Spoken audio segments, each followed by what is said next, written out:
Analysis of paranoid accusations following intimate partner violence, or IPV. Darvo dynamics versus psychopathology. Introduction. When a perpetrator of intimate partner violence exhibits paranoid behaviors, such as accusing the victim of poisoning food or plotting harm, the behavior typically originates from one of the two distinct psychological paradigms: tactical manipulation or organic clinical psychopathology.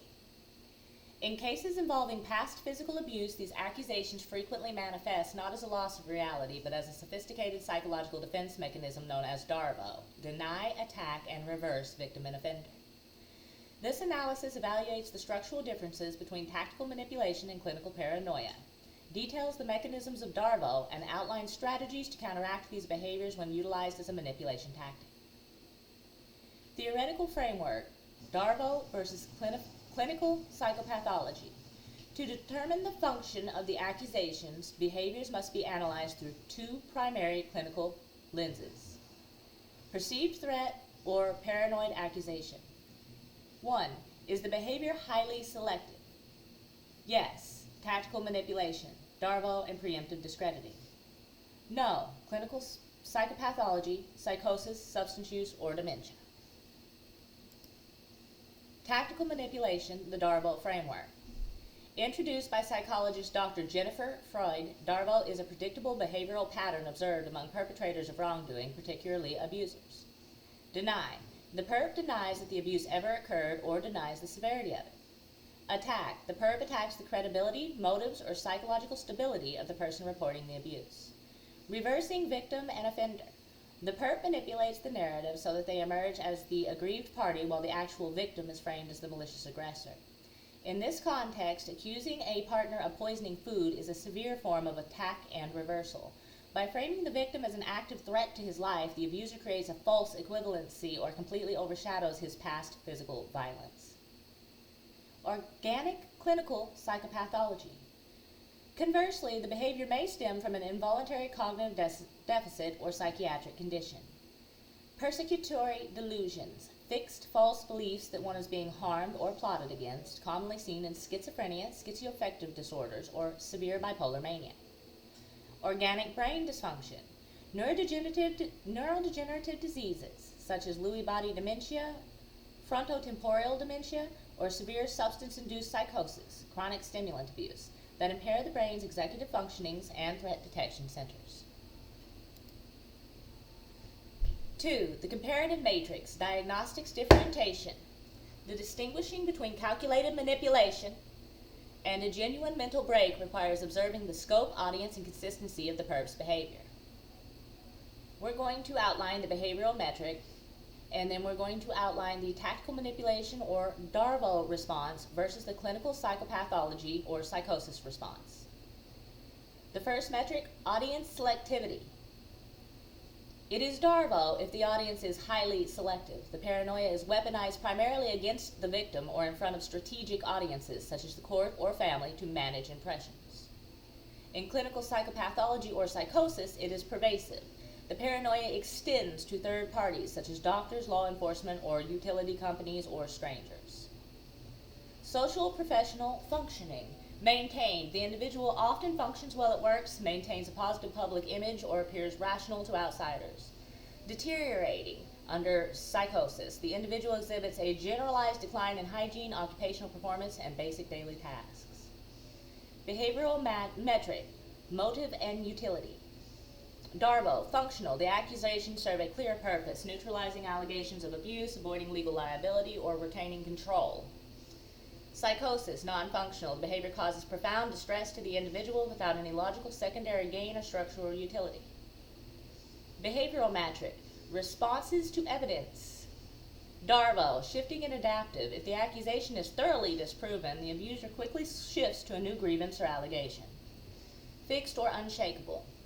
Under psychosis, the delusion resists all empirical evidence, logical or physical proof, due to broken cognitive processing. 3. The functional utility of paranoid accusations in abuse. When used intentionally, paranoid accusations provide the abuser with several distinct psychological and social advantages. Preemptive discrediting. If the abuser anticipates that the victim will report past physical violence to the authorities, law, or family, establishing the narrative that the victim is insane or trying to kill him preemptively destroys her credibility. Anyone she turns to may view her reports through the lens of cognitive bias of the false narrative. Cognitive dissonance reduction.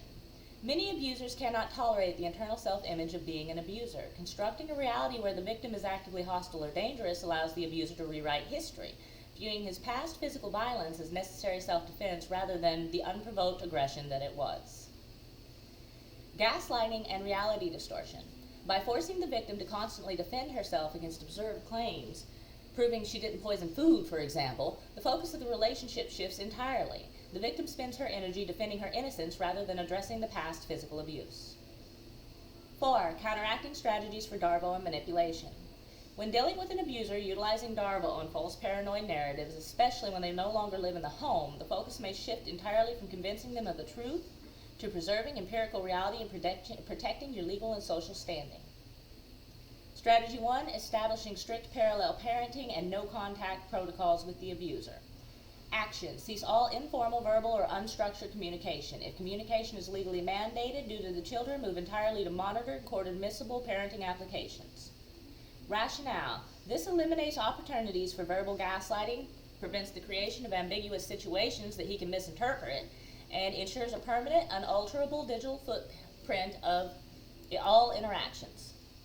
Strategy 2. Utilize BIF communication. Action. When responding to written accusations, strictly adhere to the BIF method. Brief, informative, friendly, or neutral, polite, and firm. Example, if accused of plotting against him, don't litigate or emotionally defend yourself. A neutral response should look like your statement is incorrect. I have no intentions of harming you. Regarding the children's pickup tomorrow, please arrive at 4 p.m. Rationale. Abusers feeding a Darvo narrative look for emotional reactions, defenses, or long explanations to twist into further proof of instability. A flat, factual response provides zero leverage. Strategy 3. Empirical documentation and horizon scanning. Action. Maintain a meticulous chronological log of all past abuse, text messages, voicemails, and third-party witness accounts. Keep copies stored in a secure cloud-based location separate from physical devices. Rationale. Darvo relies on rewriting history. Having a concrete chronological record prevents the manipulation of timelines and provides immediate organized evidence if required for legal protection or restraining orders. Strategy 4. Disengaging from the matrix of proof. Action. Stop attempting to prove your innocence to the abuser. Do not eat the food in front of him to prove that it isn't poisoned. Do not offer complex logical breakdown to show that you aren't out to get him. Rationale. In a Darvo dynamic, the accusation is a trap designed to drain your energy and validate the premise that the accusation is worthy of debate. Disengaging signals that you do not accept the premise of his false reality. Strategy 5. Controlling the narrative with strategic third parties. Action. Provide clear, factual information supported by documentation to essential third parties who genuinely need to know, such as legal counsel, therapists, or school admins, while entirely ignoring mutual acquaintances or flying monkeys being individuals the abuser uses to spread the narrative. Rationale. You cannot control what someone tells casual acquaintances, and trying to do so will exhaust you. Focus your energy exclusively on ensuring that key stakeholders and legal entities have access to the objective documented facts.